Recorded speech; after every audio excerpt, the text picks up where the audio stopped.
RX event, we are live now. Please, please let me know once we are live. Yes, sir. We are live now. Okay. Over to you, Lakshman sir. Yeah. So, good evening, everyone. I am Lakshman Patil. On behalf of Emcure Pharmaceuticals, I welcome all the delegates to this No Thrombosis series. Doctors, I am very happy and glad to announce that Emcure has taken this initiative, that is No Thrombosis, and this has won 9th edition of SIMS Healthcare Excellence Award in the year 2021 for its most engaging scientific platform. So No Thrombosis is a platform which provides practitioners a platform to share their insights on some of the real life clinical studies of thrombosis management, wherein doctors do attend this and interact their cases, and which gives a lot of insights for the doctors. So for this today's session, I am pleased to introduce Dr. Praveen Chandra sir. I think sir doesn't require any introduction, but for the sake of tradition, it's my honor to introduce our course director, Dr. Praveen Chandra sir. Sir has completed MD, DM. He is FSCC, FESC, FSCIN, FAP, SIC. Dr. Chandra sir is chairman, Division of Interventional Cardiology, Medanta, the Medicity Hospital, Gurgaon. He is recognized as one of the leaders in angioplasty in the country, and he is proficient in a lot of new devices and technologies. Sir has been awarded for his contribution in services in the field of coronary angioplasty in India in the year 1990. Dr. Chandra sir has been a distinguished faculty member in various international meetings and was the organizer and director of the AMI course held in New Delhi in the year 2005 and 6. Sir has many publications, or he has got more than 100 articles, reviews, and abstracts in various national and international scientific journals. So I welcome Chandra sir for this webinar. Then we are also honored to have joined with Dr. Vivek Agrawal sir as our moderator for today's No Thrombosis session. Dr. Vivek Agrawal sir has completed MD Medicine and DM Cardiology. He also holds FSCC, FASC, and FAHA who is honors. Dr. Vinayak Agrawal sir is the head of Department of Non-Invasive and Clinical Cardiology at Fortis Memorial Research Institute. Sir has more than 20 years of experience, and his responsibilities includes being a charge of Heart Valve Clinic and the Hepatic Transplant Cardiology Division at Institute. Dr. Agrawal sir has spent considerable amount of time on research and having conducted numerous clinical trials. I welcome you, sir, for this meeting. Then again, we are also joined by Dr. Tapish Sahu sir as a moderator for tonight. Dr. Tapish Sahu sir is a vascular surgeon with more than 19 years of experience. Sir has completed MD, DNB, FSCC, and FESC. Sir, he's also completed fellow vascular and endovascular surgery at Salk LKH Salzburg, Austria. Sir is presently working as a head of Department of Vascular and Endovascular Sciences, Manipal Group of Hospitals, New Delhi. Sir has published many articles and also involved in many clinical trials. I welcome you, sir, for this meeting. Then today's we have two speakers who will be presenting their interesting cases. First case will be presented by Dr. Digvijay Sharma sir, who is a head and senior consultant vascular interventional and surgery, Fortis Escort Heart Institute, Oakland, New Delhi. The second case will be presented by Dr. N.R. Shastri sir, who is a consultant at preventive and non-invasive cardiology at Mulsan Hospital in New Delhi. So I welcome all the distinguished faculty, and now I request to Dr. Chandra sir to take the meeting forward. Over to Dr. Chandra sir. So I request Vinayak Agarwal sir, please take it ahead. When Chandra sir is also joining, sir. Yeah, Dr. Agrawal, sir. Yeah. So I welcome you all, and Dr. Chandra has joined us. Sir has joined us, so I guess he can Yeah. take over. Sir, Yeah. good evening, sir. Sir, you are on mute, sir. Acha, sorry. Now is it clear? Yes, Yes, sir. sir. Yes, Yes, sir. sir. It is Yeah. clear, sir. So I Okay. welcome you, sir, for this meeting. Okay, fine. So I'm just, is the image not coming properly or what? We can see you Yeah, properly, it sir. is coming, sir. It is coming, sir. Yeah. Acha, theek hai, fine. So So if we just everybody completed has introductions, right, sir? Sir, we just had an introduction, so we would like you to set the agenda for the meeting, sir. Okay. So basically, today we are going to, again, as we have discussed in the past, about the, various aspects of particularly, challenging cases of cardiology, and Tapesh, Vinayak, Dr. Digvijay Sharma is going to present it, and Dr. Shastri, my colleague, is also going to present. So I think, this is a very interesting, very practical, discussions which we have been doing for the last, almost more than a year, I think. Vinayak, I think it's more than a year, maybe 2 years. Yes, So, sir. I think long it's been very series. enriching, Yeah, and we all learn a lot from our colleagues here. each other, Especially under your guidance, sir. It's No. always, So it will be interesting today also. And so we are going to start with the first presentation by Dr. Digvijay Sharma, who is the head and senior consultant, vascular surgeon, and interventionist from Fortis Escorts. So Dr. Digvijay Sharma has joined. Yeah, yes, sir. Yeah, he's there, sir.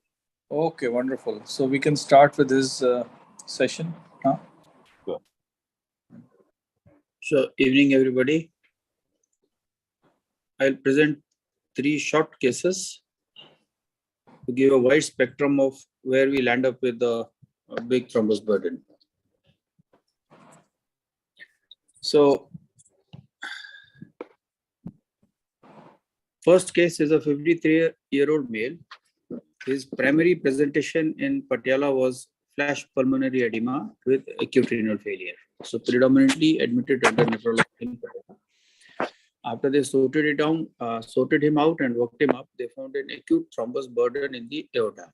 It was a mid-aortic syndrome, and then he was referred to us. So we took him up for the procedure, and this is what it looked like when I go from below, and this is from the brachial axis.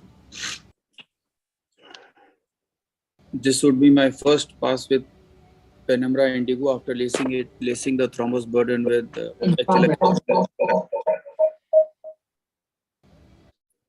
And we started opening up the aorta. You notice there's a huge thrombus burden still. We had about 4 passes of Penumbra Indigo Cat 8 with that separator, and finally managed to open him up. A very quick video about what it looked like before and after.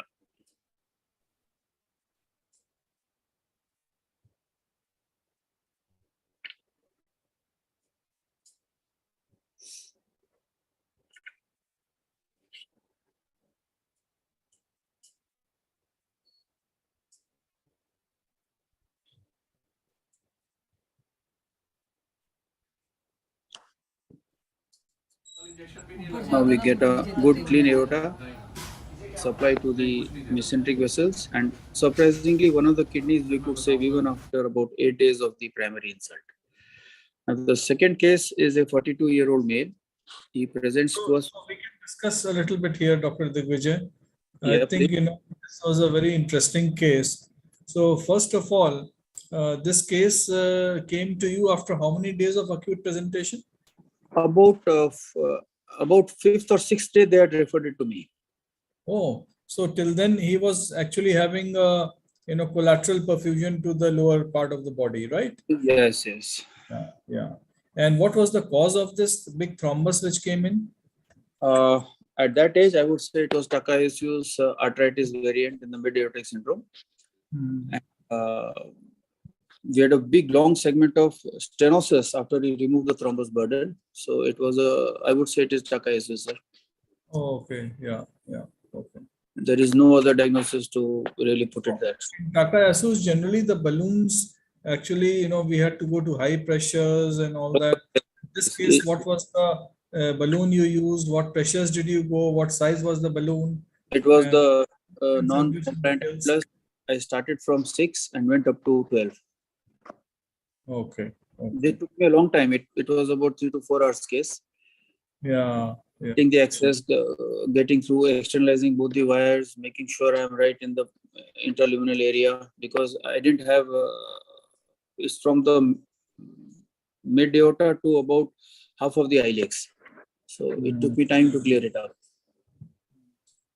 Unfit for surgery because he had a previous MI or something, so I couldn't take him up open at all. All right. So what is the post care now you have given to that patient?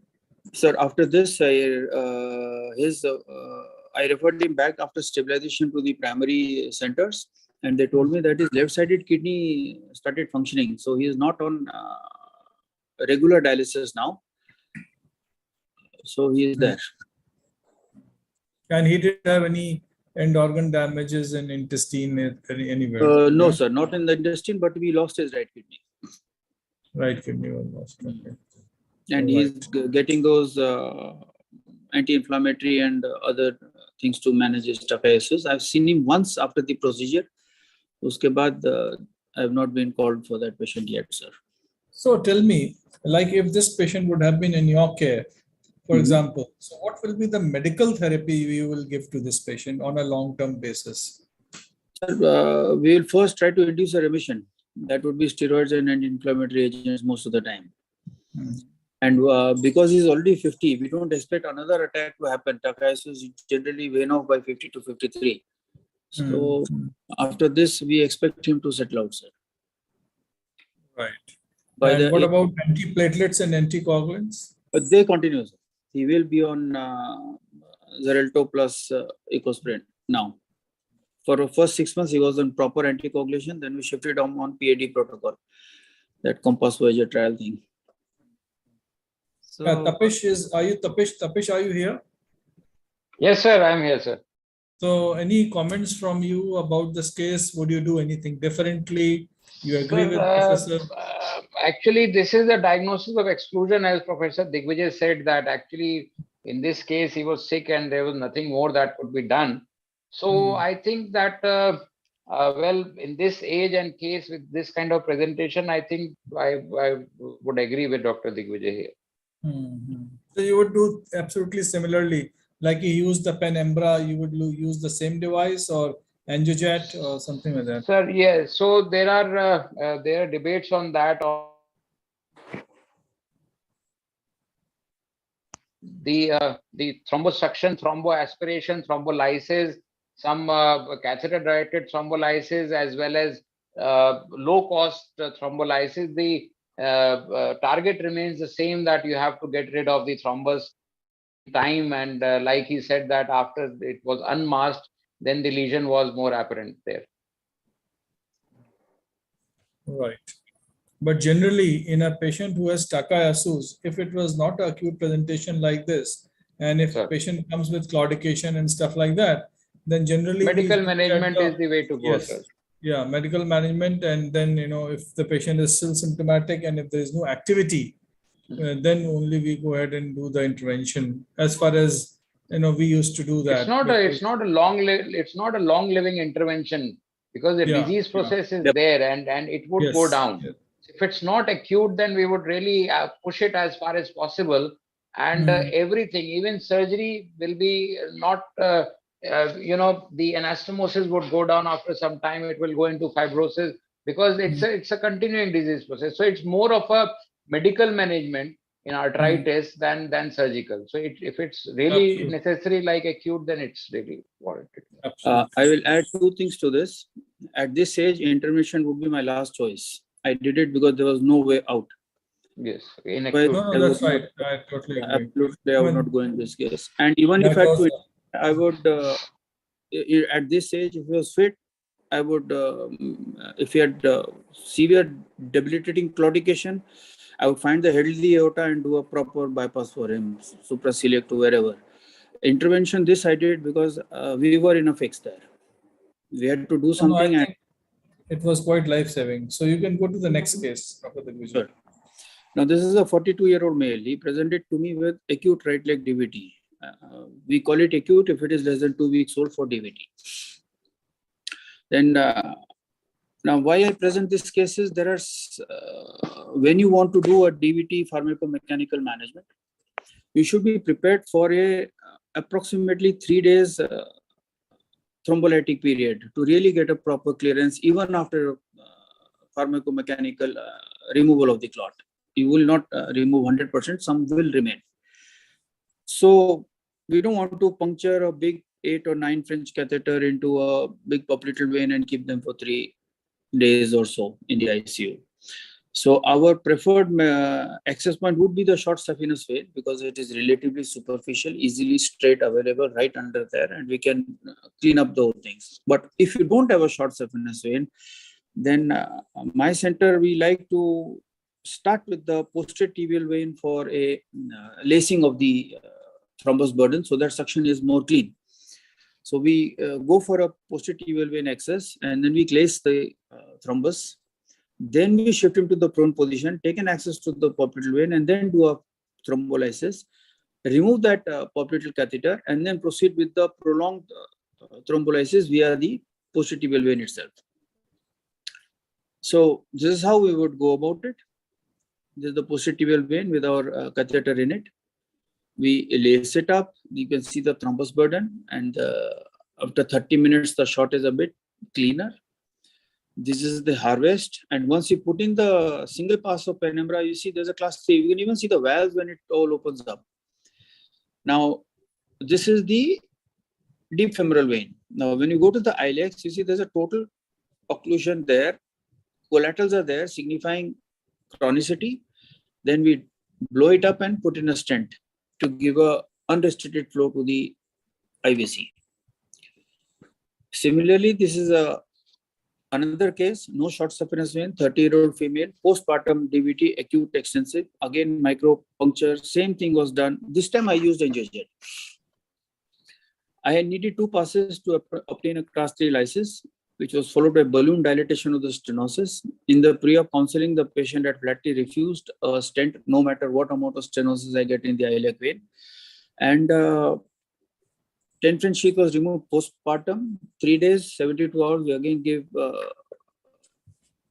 from the posterior tibial vein access my thrombolysis protocol, and we obtained quite a good clearance. This is how we would go in. This is where we are. This is the initial shot, and this is after we get an access. Then this is your angiojet going in. After completion, we get, you can see that the iliac vein is stenosed, but because, and it is significantly stenosed, but because of flat refusal, I just did as much angioplasty as I could do and let it be. What you want to tell is, if any thrombus burden is beyond the, is proximal to the inguinal ligament and it is acute, we prefer to take it out. Nowadays, they would, most of them would prefer a needle-based therapy. So it is pharmacomechanical or plain aspiration oblique catheter directed. Above the inguinal ligament, young patients, it is wise to take everything out. If it does not extend above the inguinal ligament, we generally are okay with either catheter directed or simple aspiration and let it be. Below the popliteal, we would not intervene most of the time. So we follow our Society for Vascular Surgery reporting standards, our diagnosis, your classification, and your classification like acute, subacute, provoked, unprovoked. And we try for a class 3 clearance of the thrombus before we come out of the cath lab. As we go, our volumes are increasing slowly and steadily. We do see a significant, to nahi bolenge, but yes, about 1 or 2 per month, we are getting those in all the 3 hospitals that I've worked. And results are getting more predictable now. And long-term follow-ups will start coming up because I've been only 5 years in India till now. Thank you. Thank you very much. I think Dr. Digvijay, wonderful cases. And certainly, we need these kind of interventions in, acute cases like, you showed in this patient with Takayasu's with acute thrombus, and also in patients with DVT, as it is very important sometimes. So tell me one thing, what is the incidence of embolic episodes in while you are doing the intervention in these patients? Have you? I have not yet encountered in pulmonary embolism because we intervened. If it was a pulmonary embolism, it was already there. Generally, my department will not put in a filter. Rarely, it is a free floating, very labile kind of a thrombus. We would put in a filter from the neck, but not deploy it completely. We would just half deploy it right at the sheath, and once the thing is over, I take it out immediately, sir. I don't even let it be there. A filter, if not available, I would keep a balloon standby again from the neck, just to inflate it if I'm worried. But usually they don't embolize during the procedure. No. Because let me tell you, angiojet, the history of angiojet started from coronary interventions, and we were one of the first ones to use angiojet in about 2000. So basically, that time in coronaries, we were very enthusiastic to use it, but actually it led to more embolization in the distal circulation because the arteries are so small. But definitely in bigger arteries like or the bigger veins, it is reasonable to use angiojet and gives good results. So actually, as things have developed, when the thromboaspirations and lysis was not there, that were used, suctions, which was more of a mechanical thrombosuction, led to more of embolizations because the cap was disturbed. So gradually they realized that if we keep the cap there and we are just either if you're doing a lysis, keeping macerating the clot, not disturbing the clot too much, the embolizations do happen, because there have been various studies saying that microembolizations do happen, but the treatment itself, I mean the embolism which is life threatening will only be there if there is mechanical disturbance of the clot cap, which can go. So there were some proponents of filter always with thrombosuction or lysis, and now these studies have said that filter retrievable filters, like Professor Digvijay said, that maybe half deployed or retrievable filters for the procedure. It's on a case-to-case basis where the thrombus load is too much reaching up to the renals, not in the iliacs or in the IVC. And free-floating thrombus maybe, if it's recognized before, that may be an indication to put in a retrievable filter. Otherwise, if you're doing pure lysis and maceration, they won't be required. With the other aspect is the hemolysis that happens, that people have had experiences with, that there is hematuria happening with the penumbra, somehow that happens. So that has also been taken into account. So all three have their merits and demerits, but as Professor Digvijay said, that on a case-to-case basis we may decide on a filter. Yeah, I'll add to what Kapish said. If you're using angiojet for DVT, extensive DVT, you will have hemoglobinuria, period. But usually it is not significant. What I'm more worried about is the bradycardia that comes along with it. So if he has cardiac issues and if he is older than 60, I pace them up before we take up. So the cardiologist will put in a pacing device, and then I'll happily go in and be safe and not worried about the ECG all the time.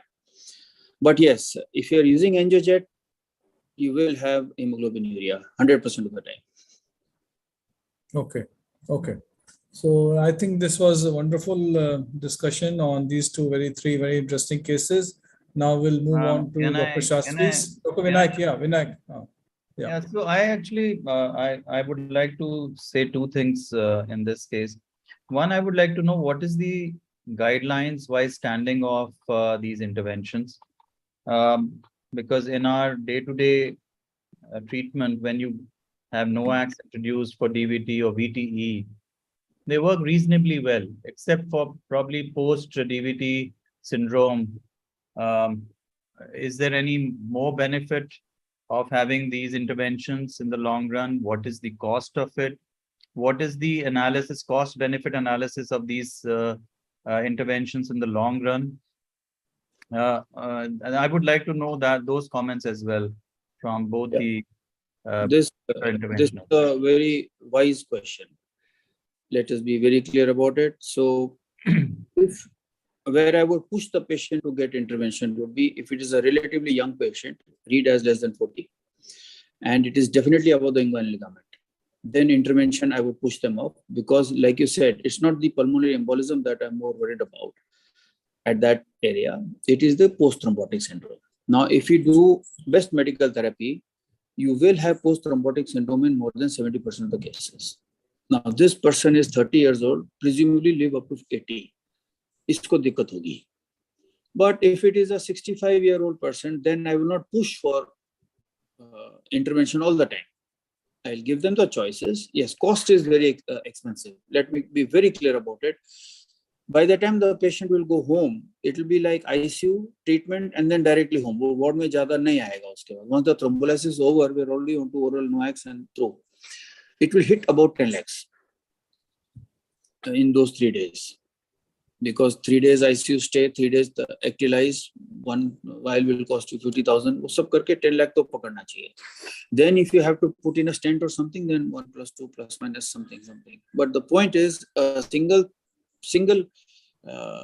procedure, remove all these. We call it a contemporary deep vein management, DVT management, where we remove the clot and also remove the causes of the clot. And the most important for the left-sided leg is May-Turner's. It is the iliac vein stenosis that we generally do not catch. Now, each time you have a recurrent DVT, it will be worse with more propensity for further complications.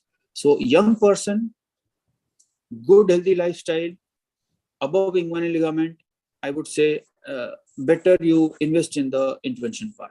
Otherwise, yes, there are other less ferocious ways of going about it. Right. Very good. Yeah, Tapesh, do you do what kind of investigations do you do for these DVT patients on a routine basis to, as Professor Vijay said, to rule it out or to do intervention in these patients? What is your step-by-step approach?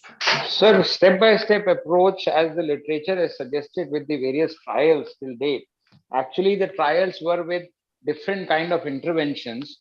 So we need to take it with a pinch of salt, actually, that we have to take in a real world scenario how things are. So as sir said, that if it's a left-sided young patient, there is no question that he will need some kind of lysis, because it's more or less a May-Turner syndrome when it is unprovoked. So we have to keep into account that lysis has to be offered. Whether the patient agrees or not, we have to tell them about the PTS, because mostly what happens is they come back after, say, about 1 month, 1.5 months, when the period has passed on, and then they say that this is not resolving, now do something. So at least we have this thing that, okay, this was offered at that time. Now, regarding on the cost, as Professor Digvijay said, sir, I would like to disagree here. It depends on institution to institution, that it can be 10 lakhs, it can be 5 lakhs, it can be 4 lakhs. It depends on institution. So we have to tell them the costing, because some people use ETO catheters, like we have used the Craig McNamara, and we have tried to reduce the cost with.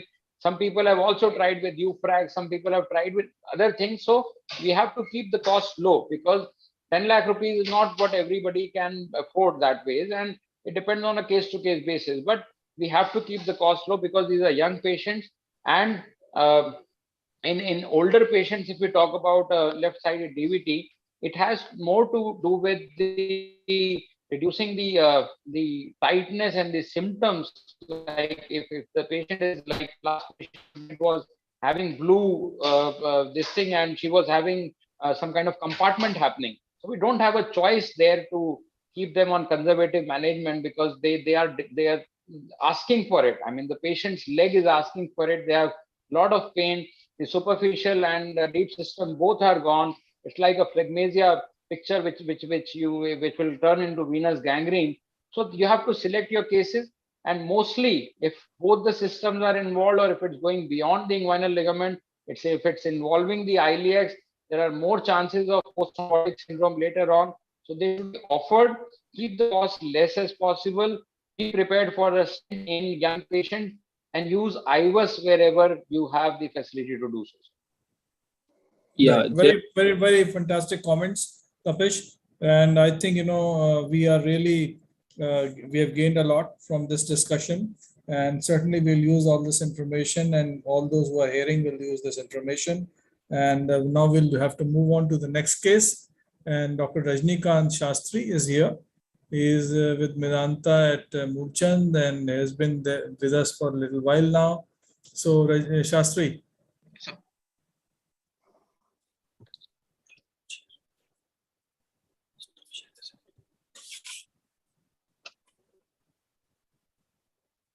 Good evening, sirs. This is just a very short case presentation about deep venous thrombosis. So we had a 33-year-old male who presented in the emergency department in the evening, complaining of swelling and pain in the left lower limb, below the knee. So he also had mild dyspnea and a bit of chest discomfort, which had occurred around since past 5 days. His history of presenting illness is that he was a commercial taxi driver who was basically driving from Haridwar to Delhi in a car with 2 passengers. Due to bad weather, he was stuck in an 8-hour-long jam where he was continuously using his left foot for clutch driving, as his words are. So on reaching home, the patient went to a local practitioner who just gave him a few painkillers and told him to rest the lower limb and avoid moving it, and it shall get better on its own. The patient then noticed that the pain was getting worse the next day, and he was now also having a low-grade fever, and the pain and the swelling in the limb were increasing. So then he went back to the same practitioner who said that possibly there is some kind of bony injury, asked him to get an X-ray lower limb, and then said, you please go to a higher center for further management. So the personal history is he's a non-diabetic, a non-hypertensive, and surprisingly, despite being a driver, a non-smoker and a non-tobacco chewer, he gives history of occasional social drinking. He's married with 2 children, and he's also an amateur bodybuilder who basically sometimes take place in the local competitions. And he gave no significant history in any of his family. So on examination, BP was 150/90. His temperature was 99.3. Respiratory rate was 17, and his height was 190 centimeters and weight 106 kgs. He's a tall person. So on examination, on local examination, the left lower limb was very tender and swollen around the knee and below, but I could get peripheral pulses. And the right side was normal. There was no findings in the chest or the CVS. On doing a bedside, what you call a Doppler, there was an intraluminal filling defect seen in the anterior and posterior tibial vein and extending into the popliteal vein. No compression or augmentation there. The deep femoral vein and common femoral vein were normal with good compression but no augmentation. So these were suggestive that there was deep venous thrombosis in the popliteal vein. The right lower limb vein was normal. A bedside echo was immediately done with the same machine, and there was no signs of any kind of pulmonary embolism, and there was mild TR with a PA pressure of 38 millimeter mercury. The RA-RV sizes were normal, and the TAPC was around 2. ECG showing normal rhythm. At that time, immediately he was sent from the emergency into the CT for a CTPA, which revealed that there was no sign of pulmonary thromboembolism and no sign of RV strain. So the lab investigations were sent, which were relatively normal. All the proteins C, S, and other coagulation parameters were normal. So patient was then advised admission, and he was put on strict bed rest and started on Clexane, an antibiotic, and paracetamol was given for fever and for pain. So patient was responded to treatment, and next day he felt much better and he was not having that many complaints. The third day when we came back to see him, he then started complaining that the pain was getting worse, has now increased and has got worse in the left lower limb, and now again he's starting to have fever. He was also complaining of mild cough. So on examination, vitals were relatively okay, he was febrile. Now the swelling on local examination, it was now noticed that apart from the knee, even the mid-thigh we had found there was swelling and there was tenderness. So the systemic examination was normal. We couldn't, there was nothing abnormal there.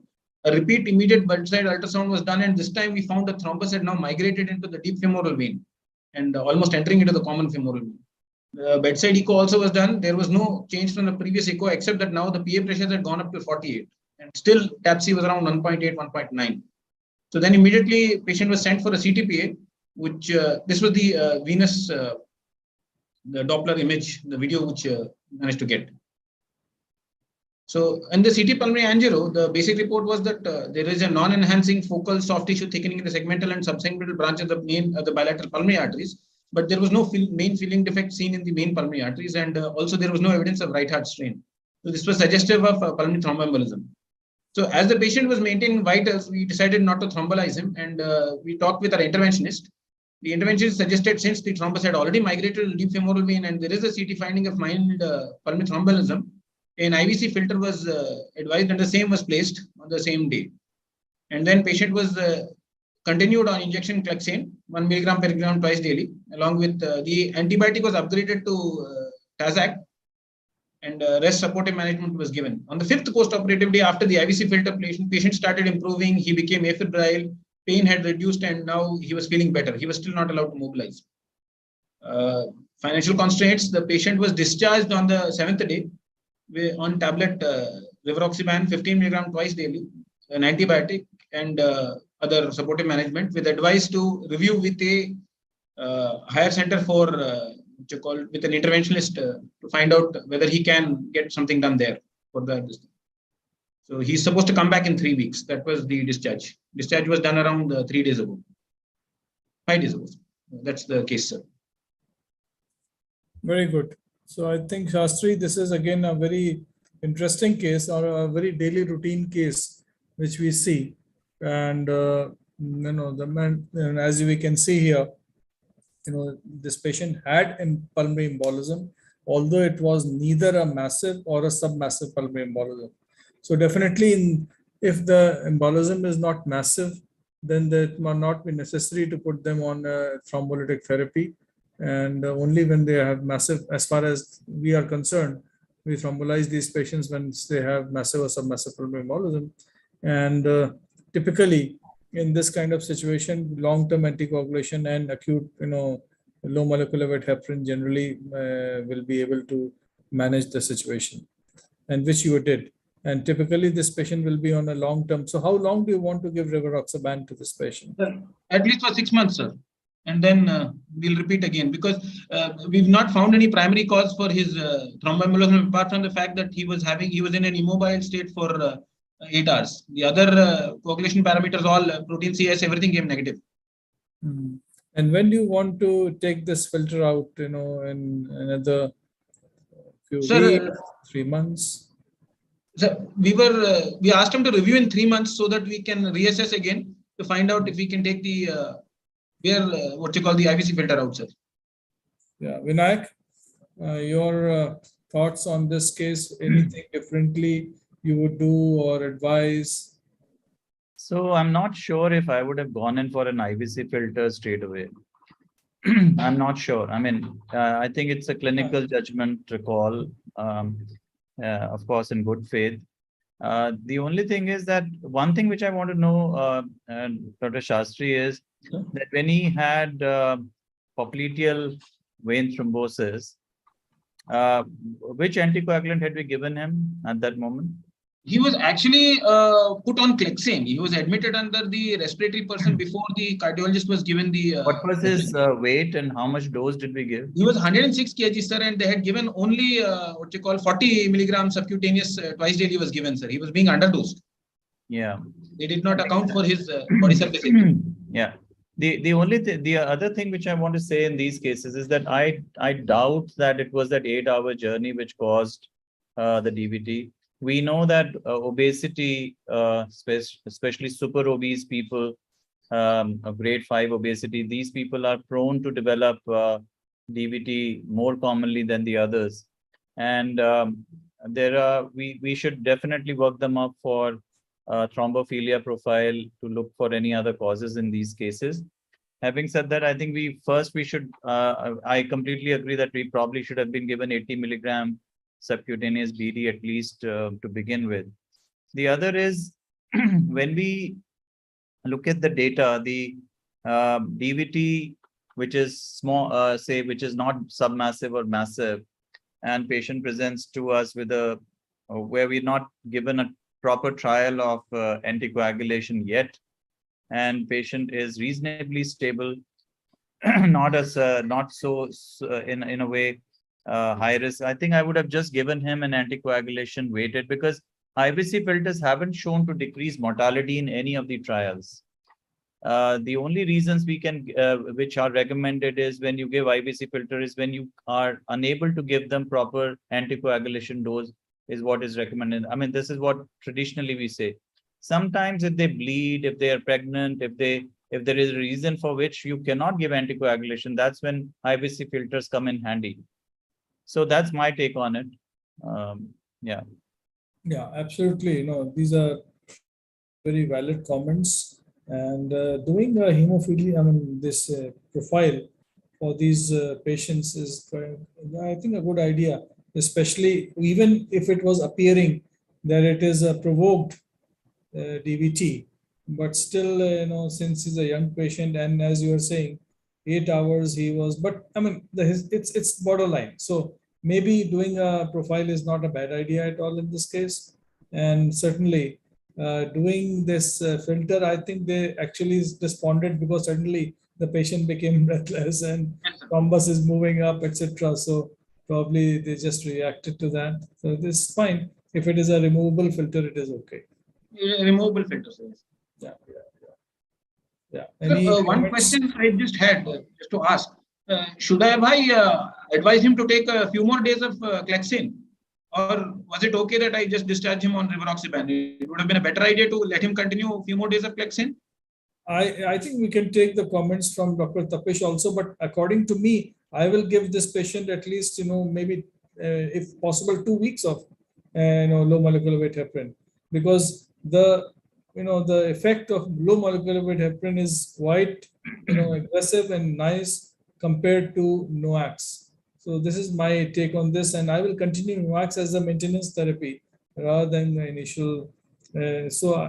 Continuation up to 10 days, definitely, maybe 2 weeks.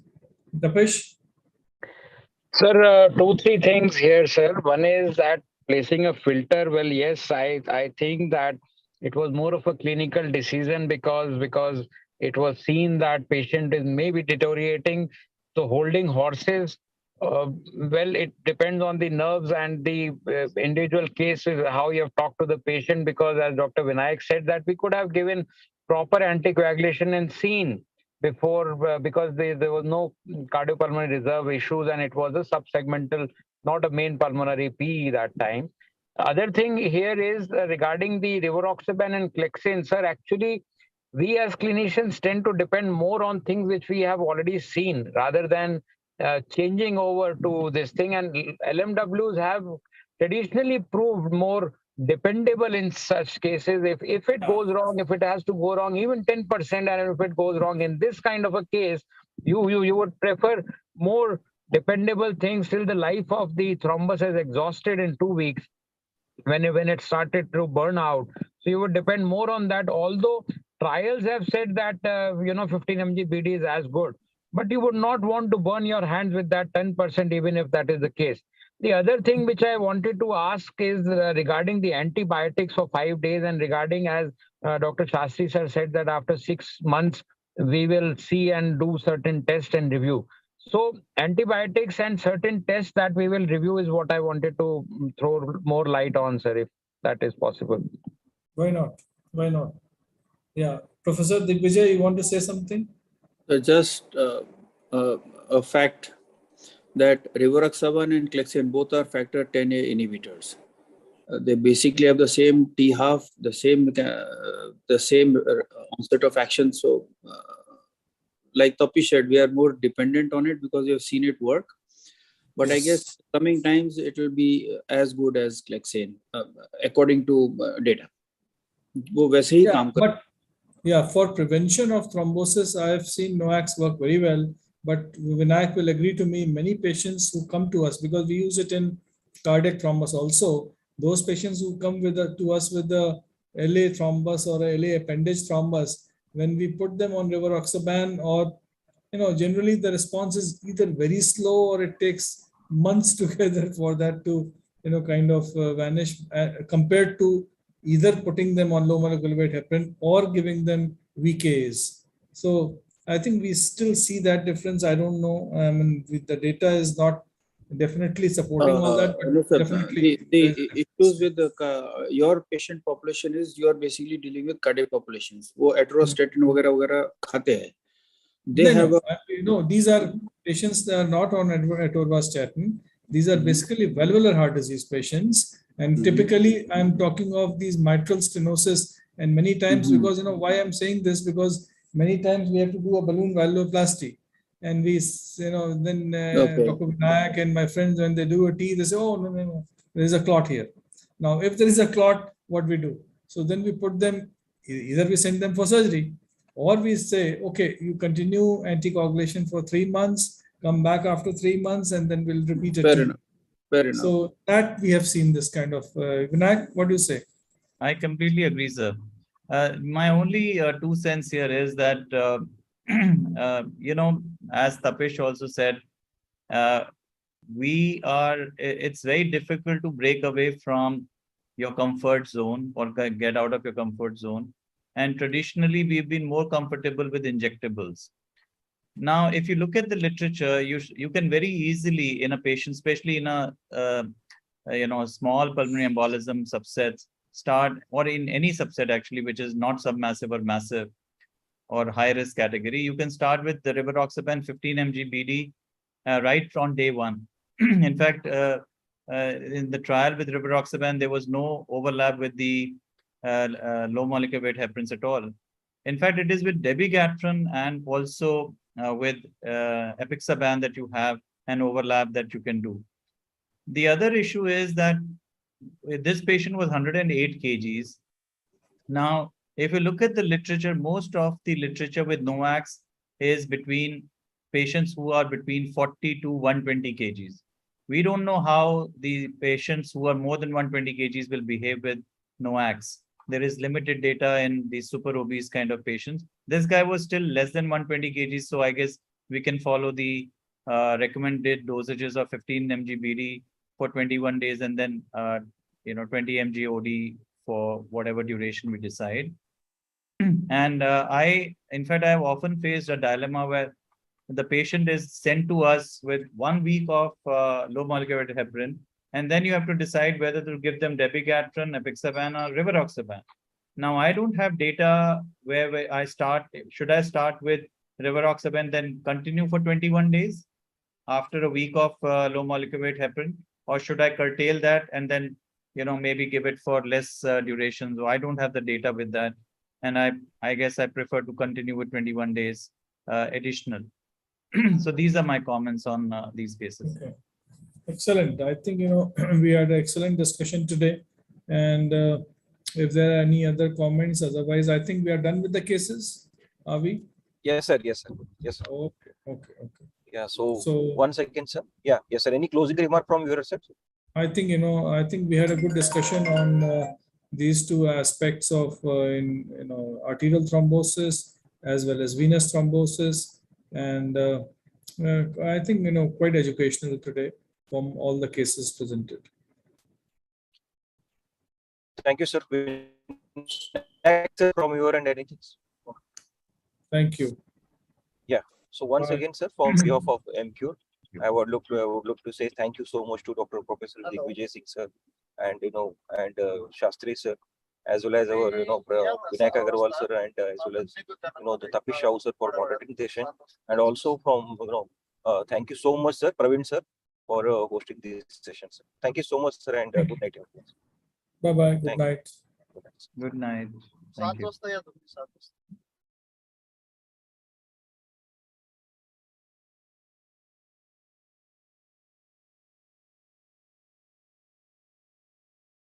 Ravi sir. Hello.